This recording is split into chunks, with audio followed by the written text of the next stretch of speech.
সালাতে দোয়া কবুল হয়। সালাতে দোয়া কবুলের তিন জায়গা। একটা হচ্ছে তাকবীরে তাহরিমার পরে আমরা সানা পড়ি না, আমরা তো একটা পড়ি, আল্লাহর হাবিব সুন্নাহ এবং নফল নামাজে আরো পড়তেন সানা, ওই দোয়া কবুল হয়। দুই নম্বর জায়গা সালাতে সেজদায় পড়ে দোয়া করলে কবুল হয়। আকরাবু মা ইয়াকুনুল আবদু মির রাব্বিহি ওয়া হুয়া সাজিদ ফাকসিরু ফীহি দুআ। বান্দা যখন সেজদায় লুটিয়ে পড়ে বান্দা আল্লাহর সবচেয়ে কাছে চলে যায়। তা কিন্তু বিশ্বনবী বলে সেজদাটা তোমার রবের কুদরতি পায়ের উপরে পড়েছে। সেজদায় পড়ে দোয়া করেন। সালাম ফিরানোর আগে বিশ্বনবী দোয়া করতেন, লা ইউসাল্লিমান্না আহাদুকুম হাত্তা ইয়াতাআওয়াযা মিন আরবা'a।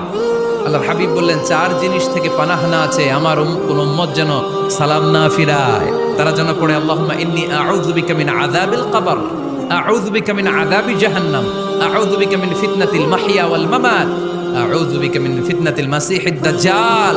আল্লাহ কবরের আযাব থেকে বাঁচাও, আল্লাহ জাহান্নামের আগুন থেকে বাঁচাও, আল্লাহ জীবন